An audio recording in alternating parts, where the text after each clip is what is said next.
back to News Talk here on News Channel 8. Joining us now here on the program, Mike Debonis, a reporter. He covers Capitol Hill for the Washington Post. Great to have you back. Good to see you. Thanks, Bruce. To give you a sense of how well Mike Debonis covers Capitol Hill for the Washington Post, this is the edition of the paper I prefer. It is the traditional version of the paper, and both of the main stories on, can I show you on camera 3 or no? There we go. Both of the main stories right here and right here.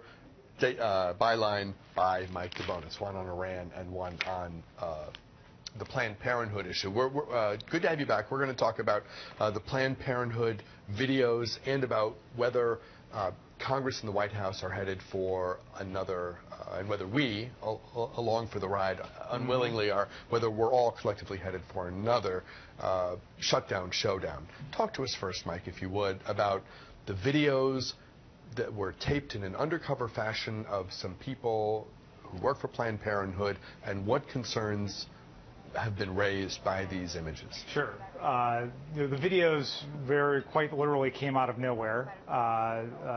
They were posted to the internet about 2 weeks ago, the first of the 4 we've seen so far. They depict what the Planned Parenthood executives concerned considered to be private conversations with who they thought were biotech businessmen who were interested in doing fetal research, and they were in search of research specimens. And in this case, that means tissue from aborted fetuses. And Planned Parenthood, which by most independent statistics, their affiliates conduct 1 out of every 3 abortions in the nation. They're obviously, if you are in search of fetal tissue, you would talk to Planned Parenthood, and that's the subtext of these videos. And what they depict, and at least what the edited videos show, are, executives speaking very matter-of-factly, and in some cases, most people would say cavalierly, about what are aborted fetuses, the fact that their internal organs, their body parts, and how to preserve them in such a way during the abortion process in order to use them later for research. And there's also a aspect of this in terms of the compensation.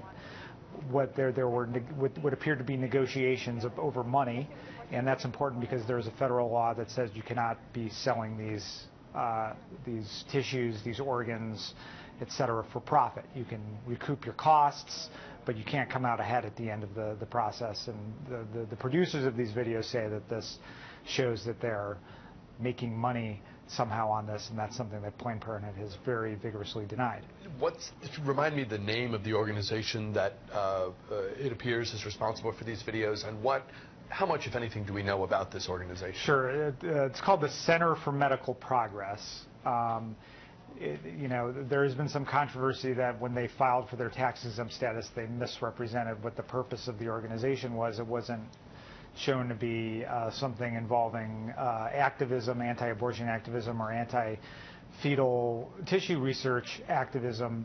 They had posed as this biotech company, but it is, the main character, the protagonist with this group is a anti-abortion activist of long standing. He's a young man, but he's been in this for a long time, and he says that he spent 3 years collecting these videos, and he's now releasing them one by one in a very deliberate move to sort of change the national debate about abortion, Planned Parenthood, and fetal tissue research. The debate, obviously, the debate about abortion rights, reproductive freedom, what many regard as killing, it's been going on for a very long time, and critics have long, opponents of abortion rights have long sought to arouse the public. And I guess the question is, to what extent does the edited nature of these videos make it hard for folks who simply want to see what transpired in these conversations to reach a judgment about whether, beyond what you have already referenced, the cavalier conversation and whatever. I mean, when things are edited, you're deprived the ability to know the full story, obviously. So to what extent are we sort of grasping to know what really went down?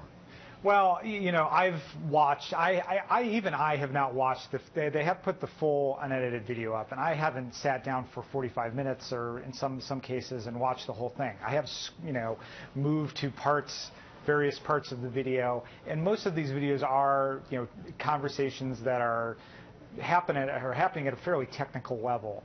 And you know, you can tell that there's a bona fide belief that these are people who are interested in doing real research. You know, what it appears to me is you know, these videos are meant to try and change the national perception of fetal tissue research, because polls have very consistently shown that Americans favor fetal tissue research. They want the cures for Alzheimer's, the cures for whatever chronic diseases that this research promises. But this one, you know, this is a very deliberate attempt to say, well, this is the other side of that. We are talking about body parts from fetuses. We're talking about livers. We're talking about hearts. We're talking about, you know, very graphic things. And, you know, a lot of this gets couched in euphemism. A lot of this gets talked about in the language that if you consider legal abortion to be legal infanticide, then you find that very disturbing, and you want people talking about these in a whole different set of terms, and that's what this is about. Time permitting, we'll talk in moments ahead about the impact all this is having on Capitol Hill and where we think this may go as it continues to play out. I want to ask you, Mike, about the potential for the White House, this Democratic president and this now Republican-controlled Congress to hit a stalemate again, one that would lead agencies to run out of money and force federal government workers to stay home. To what extent is this an expectation for the September-October period? It depends on who you talk to. If you talk to the Republican leaders, they don't really want to talk about it, and they tamp all this down like it's, you know, we'll get through it. We always have issues, and we'll work through them. But in the past, what's prompted shutdown threats have been fairly workaday, you know, political issues: Obamacare, immigration. Abortion is a different issue. I mean, we're talking about which, for the people, the true believers who on either side of this issue, is a very existential life or death issue, and it's on the other side, it's an issue of basic freedom for women. These are very substantial and foundational things that if people go to war on here, that there's no easy compromise to be had, other than the one that has basically been in place in American politics for 30 years, which is that there is no federal funding for abortion, but Planned Parenthood has access to these other federal programs. If that compromise can no longer hold, then it's hard to see what the new compromise might be. And correct me if I'm wrong, there's another issue too, and that is the desire of President Obama to bust through the sequester caps for purposes other than defense spending. That's right. And if we rewind to 2011, when there was the fiscal cliff. Famously, President Obama says to John Boehner, "John, I will give you D.C. abortion," because that had been on the table, was whether D.C. would be able to use its own local Medicaid money to fund abortions. And John Boehner and the Republicans negotiated that out because Barack Obama was willing to give it to him. It's hard to say what. Right now, it's hard to see President Obama giving up federal funding for Planned Parenthood, but there is a past this prologue sort of moment here that should not be forgotten. Well, when does Congress come back? Congress will be back right after Labor Day. All right, stand by for a second. Mike, more of our conversation with Mike Debonis of the Washington Post on air right after the break, and as always online at news8newstalk.com. That's news8newstalk.com. We're back right after this.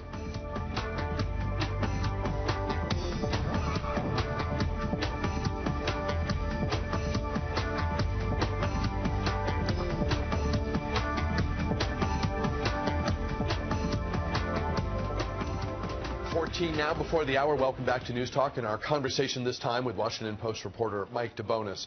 Phone lines open at our number, 703-387-1020, as we continue to talk about two issues: the Planned Parenthood videos that have surfaced online and renewed and reinvigorated the debate over reproductive freedoms in the U.S. Also, the possibility that when Congress comes back this fall, that the White House and the House and Senate will again reach a stalemate on funding for the federal government, and that we will in fact see another federal government shutdown, or at least approach the abyss as we have so many times in the past. Join the conversation, 703-387-1020. That's the number here if you're watching in the 10 o'clock hour. We'll go to the phones as your questions and comments come in. Mike, can you talk about the reaction on Capitol Hill to the Planned Parenthood videos? Mm-hmm. They are being seized on, obviously, by opponents of abortion rights, and they've put supporters somewhat on the defensive as they struggle to find the right to calibrate their reaction appropriately. This was an issue that, obviously is a part of the Republican agenda, but it was certainly nowhere near the center of the congressional agenda. And it very, very quickly became, front and center in the congressional agenda almost immediately after these videos were released. You had House members, two House committees launching investigations. You had promises of hearings. You had calls from members of Congress for Justice Department investigations. And you had Mitch McConnell, the leader of the Senate, spending time on a Planned Parenthood defunding bill, which, for someone who made a point upon taking office to say that he would try and fashion a governing strategy that would make the Republicans, in his words, less scary and seemingly less focused on social issues. This was pretty astounding. So now as we discussed before, we're talking about whether this will impinge on the whole government funding question.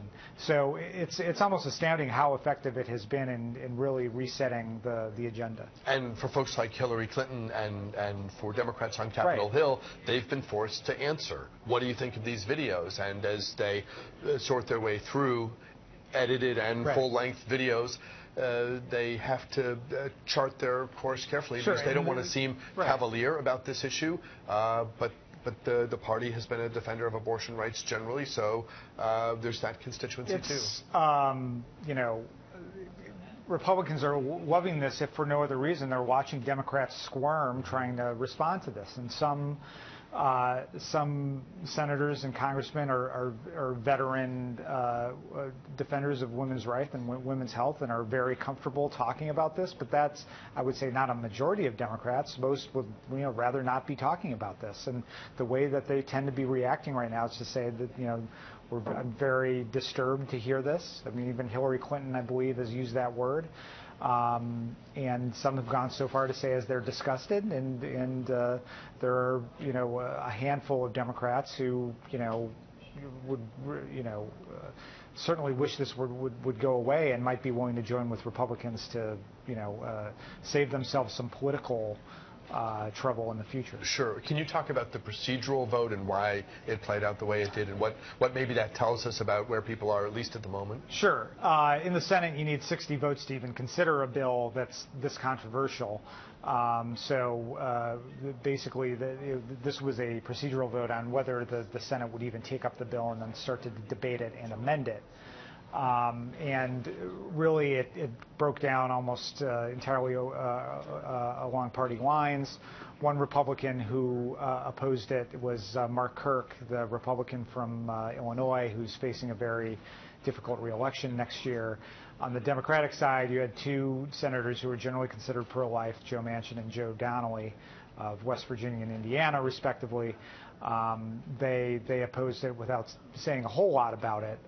Two other Democratic senators who have had somewhat anti-abortion views, though not entirely, did not vote to proceed. Those were Heidi Heitkamp of North Dakota and Bob Casey of Pennsylvania.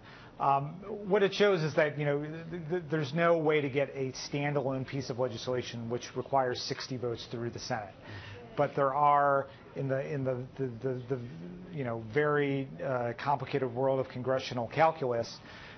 People are seeing a path where if something comes over from the House, it may be difficult to strip something out of that.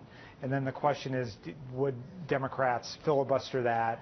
And it puts the Democrats on the defensive if something came over from the House, whether it's a standalone bill, whether it's a funding measure, and you have a Democratic filibuster, Senate filibuster, and a potential Obama veto, and that kind of changes the playing field considerably. And that has been a feature of so many issues. The House is to the right because so many moderates have been defeated in primaries by more conservative members. So the House is, we see it in the struggles that Speaker John Boehner has, keeping folks sort of together. But what makes it out of the House is not always able to generate traction in the Senate, given the 6 out of 10 requirement they have there. Right. In the House majority rules, if you can get 218 votes for anything, and you can convince the Republican leaders who control the floor to bring it up for a vote, you can get it over. But it's what happens after that. We'll see what happens in September and October, too, as lawmakers come back to town with a fairly lengthy to-do list and no clear path as to where it'll all end up. Mike Debonis covers Capitol Hill for the Washington Post. Always great having you here. Thanks very much for your time. Thanks, Bruce. See you next time. We are back with a program note right after this.